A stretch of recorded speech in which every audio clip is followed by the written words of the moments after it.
आपको याद होगा कि जब शुरू आप आए पति पत्नी, तो मैंने काला रंग का इतना बड़ा दिया था आपको, याद है? क्या नाम उसको बोलते हैं? काला बाज नहीं, काला बच। मैं मोहन जी से पूछना चाहूंगा कि उस काला बच का, आपसे पूछना चाहूंगा कि आप उसका कितना दिए थे? 1500 दिए थे। बताइए मोहन जी, उसका रेट कितना है? जब लिया तो 7,500 का था। ये लिए तो 7,500 रुपया का था और आपके टाइम पे ही दिया, और उसका रेट अभी 10,000 से लेकर के 12,000 तक है। मैंने 7,500 रुपया की चीज को आपको 1500 रुपया मात्र में इसलिए दिया क्योंकि वो अकाल मृत्यु आपके घर में था। बस कुछ बातों को वो नहीं कर पाए। मैं पीपल के पास एकांत में ले जाकर के बात कर रहा था आपसे दूर, याद है कि नहीं? तो आप गुस्साए भी होंगे, मन में सोचे भी होंगे कि क्या उल्टा पुल्टा मेरे पति जी के साथ बात कर रहे हैं। नहीं, उनके साथ स्पष्ट ले जा करके मैं बोला ये हमारी चाची लगती है। मैं बोला चाची सुनेंगे अपने पति के बारे में कि तुम्हारा अकाल मृत्यु हो जाएगा तो कितना दुख लगेगा। कोई किसी के पति के बारे में अगर अकाल मृत्यु के बारे में बताता है, वो तो केवल एक है LIC वाले बताएंगे तेरा पति ऐसे करके मरेगा तो इतना पैसा मिलेगा, लेकिन ऐसे करके मर जाएगा तो मिल जाएगा, ऐसे वो गोड़ को उतान करके मरेगा तो इतना पैसा मिलेगा। बल्कि आँख नाक कान सब ऐसे करके मतलब बड़ा मजा से बताते हैं LIC वाले कि ऐसे मरेगा तो इतना रुपया, ऐसे मरेगा तो इतना रुपया। बोलते बोलते डंपर में पूरा चिपटा जाएगा तो फिर पैसा मिलेगा। केवल LIC वाले से बोलते हैं। तांत्रिक व्यक्ति या कोई इस तरीके का साधु या सिद्ध पुरुष इस तरीके का बात नहीं बोलता कभी। मैं ले जाकर के स्पष्ट रूप से बताया था, कसम ऊपर वाले की उनको सब जानकारी था, लेकिन थोड़ी सी पैसों की दिक्कत के कारण या कुछ परेशानी के कारण वो नहीं कर पाए। बल्कि 2-3 बार हम लोग भी गए थे, साथ में गए थे। अगर वो हो गया होता तो आज वो हमारे सामने जिंदा ही होते और आपको ना इतना दुखों का सामना नहीं करना पड़ता। आज वो अकाल मृत्यु से हैं, आज उनका आत्मा दर दर भटक रहा है, वो इनके साथ स्पष्ट रूप से खड़ी हो जाती है। बताइए सत्य है असत्य?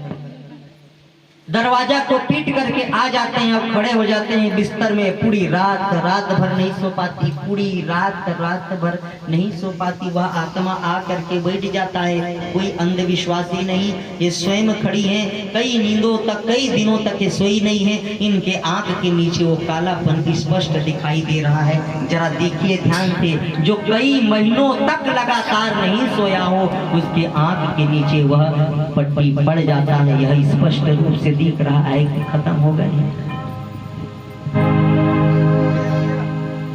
और सबसे बड़ी दुख की बात यह है कि उस समय 45 दिन के लिए मैं कुदरगढ़ धाम में जाकर के तपस्या कर रहा था और तपस्या छोड़ करके आना नहीं था। बदकिस्मत ऐसा था कि मेरे को 1000 प्रयास किए फोन लगाने का, लेकिन मेरे पास कोई फोन नहीं लगा। उस दिन का दर्द आज भी अगर है कि अगर मैं 45 दिन के लिए तपस्या करने के लिए नहीं जाता तो 6 लाश निकला दरबार में, एक नहीं 6 लाश निकला है।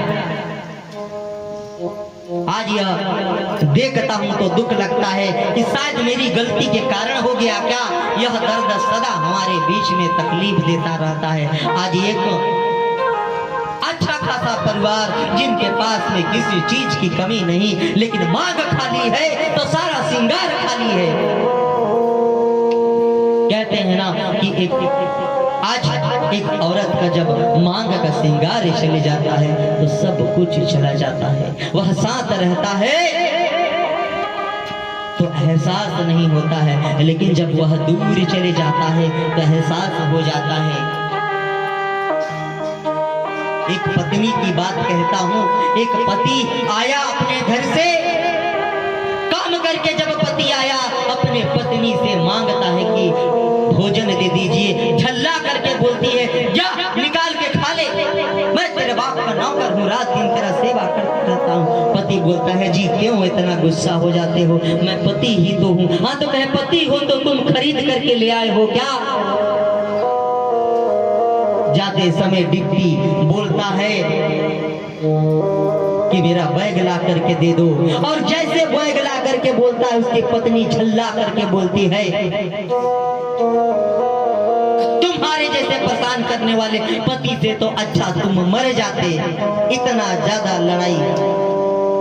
शाम के समय मजे से डिप्टी देख रही थी। उसी चैनल में जब क्या देखती है कि एक्सीडेंट हो गया है, और कैमरा वाला जब पास में जा करके उसका चेहरा को दिखाता है तो उसका पति लाश गिरा रहता है। अपने पति का लाश देख करके वह मूर्छित हो जाती है और नंगे पांव दौड़ते चली जाती है और बोलती है तू जाना नहीं, मुझे छोड़ करके कभी भी जाना नहीं।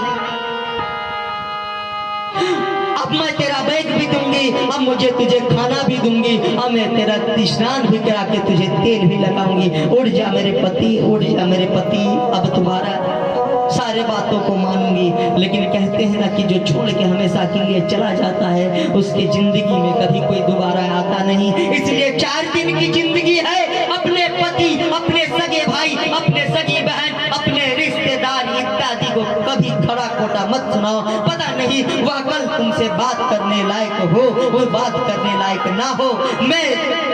मेरे को अपने बेटा से ज्यादा मानते थे और बोलते थे कि तू ही बचा सकता है और दूसरा में कोई नहीं बचा सकता। मुझे दुख उस बात की है, जब मैंने उसको लाश को देखने के लिए चले गया तो यह बच्ची गले लगा करके जब मुझे रोने लगी, पटकाने लगी, तुराने लगी। मैं बोला बेटा तू चुप रहा, मैं तेरी जिंदगी में पिताजी का सुख तो नहीं ला सकता, लेकिन एक भाई का सुख ला सकता हूँ। जब भी तुझे दुख पड़े मैं तेरे साथ खड़ा होऊंगा। अब मैं देख पा रहा हूँ कि वो उतना विपत्ति नहीं है कि मेरे जाने हो गया है। चिंता मत करो, रो मत, तुम्हारा सारा दुख आज एक छोटी सी गलती के कारण आज एक बच्ची का बाप छीना गया, आज एक माँ का सुहाग छीना गया। धन दौलत किसी की कमी नहीं है, लेकिन आज वो कभी दोबारा वापस नहीं आएंगे। कुछ दिन यही बैठ करके वो ताली बजाया करते थे, अपने रौब से चाचा सोच करके आदेश दे करके करते थे कि मेरा जल्दी काम होना चाहिए। आज मेरे को जब अकेले आती है तो ऐसा लगता है कि उनके पीछे पीछे वो भी आते होंगे।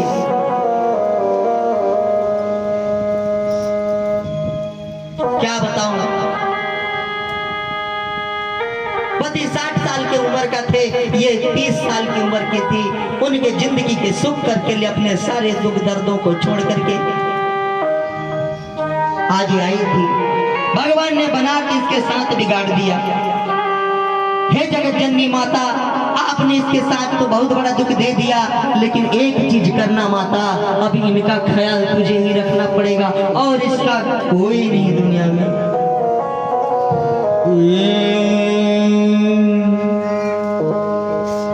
बना के क्यों बिगाड़